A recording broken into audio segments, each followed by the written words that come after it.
Welcome, if this is your first time watching Who Remembers, the series where we discuss and break down my thoughts on games that are at least 10 years old or older. Some we are revisiting, and some we are playing for the first time. I'll try to keep it mostly spoiler-free by avoiding any major plot points. So let's get started. Who remembers ToeJam Earl? You know, the cult classic from 1991 on the Sega Genesis? The truth is, most probably don't. Sure, a select few stumbled across this quote-unquote hidden gem on the Genesis, but for the majority, ToeJam Earl went under the radar. Due to low sales upon launch, it was considered widely as a commercial failure, only selling 350,000 copies for the Genesis. But for me, it was one of my favorite games growing up. The Sega Genesis was handed down to me along with a handful of games, one being ToeJam Earl. I was a weird kid, now a weird adult, so naturally I found this game strange, fun, and entertaining. ToeJam Earl is so damn random. In my research for this video, I found out this was by design. Creator Greg Johnson was heavily influenced by Rogue, a role-playing game from 1980. Similar to ToeJam Earl, Rogue had a random setting throughout the game, with item placement and level design. Sound familiar? If it does, that's because ToeJam Earl is centered around this very same concept. Each playthrough is different than the previous and randomized, unless you're one of those weirdos that chooses the other option, which is set design, making the game the same as the previous playthrough. But I mean, come on, who seriously does that?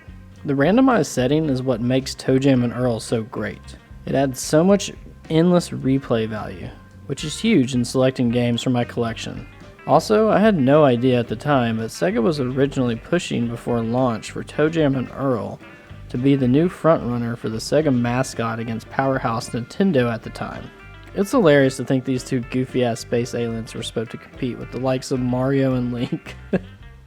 Nevertheless, that's not how things played out in the end. Even though the first game in the series became a cult classic over time, the follow-up sequel, Panic on Planet Funkotron, fell flat on its face. Sadly, after the failure of the second game, the ToeJam Earl series was pushed to the side and basically was abandoned by Sega in 1995. As a kid, honestly, I had no knowledge of this and just enjoyed playing this bizarre game with my buddy Chandler. We must have put countless hours into exploring all these different planets and laughing at all the strange characters on those planets. Everything from Santa Claus with a jetpack, mailboxes that turn into monsters,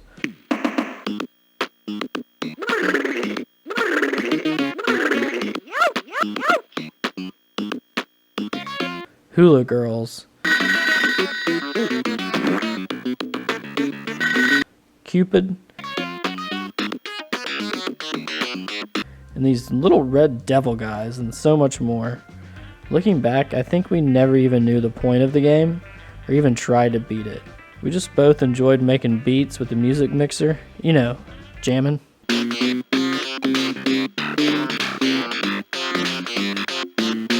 German.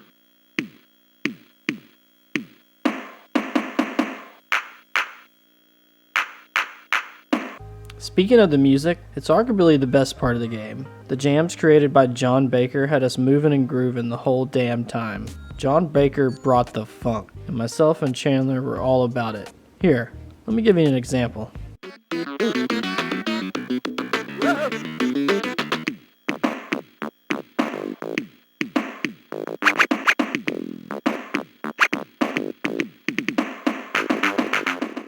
ToeJam Earl was oozing with 80s and 90s vibes. After going back and capturing gameplay for this video, it really makes me miss games like this. You just don't see stuff like this anymore, and you probably never will again. I don't want to go as far as saying games have lost their soul, but in some sense they have to a degree. Every now and then a small market indie game will come along like Celeste, Hollow Knight, or Stardew Valley, but games like this are few and far between. Too many expectations are placed on newer titles, and everybody wants their cut. Making a game like ToeJam Earl in 2023 would be deemed too risky by most production companies. What if it doesn't sell well? They'd probably put it online in some generic multiplayer, which is why ToeJam Earl Back in the Groove is practically unheard of. I mean, have you played it? I guess this is my get off my lawn moment, but you simply can't recreate games like this today, because no one plays games together anymore. I don't play games online, and I have to say most people my age probably don't either. It's just not the same as sitting next to your buddy on the couch in his basement eating bagel bites and trying to find every little hidden secret within the 5 games you own for whatever console you were lucky enough to have. Even last night, turning on the Sega and playing some ToeJam Earl didn't hit the same as it did playing couch co-op with my friends. Don't get me wrong, I still had a good time, but come on, I mean, you can't just play ToeJam Earl with just ToeJam or just Earl. What kind of shit is that? Would you eat a peanut butter sandwich? No.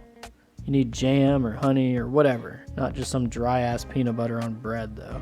All that being said, after my short little rant, I'd recommend playing ToeJam Earl, because it still has its charm and entertaining gameplay. You never know what's around the next corner, and many of the surprises are actually hilarious, and a good laugh at best. The story is simple as it should be. The game is full of character and provides a great replay value.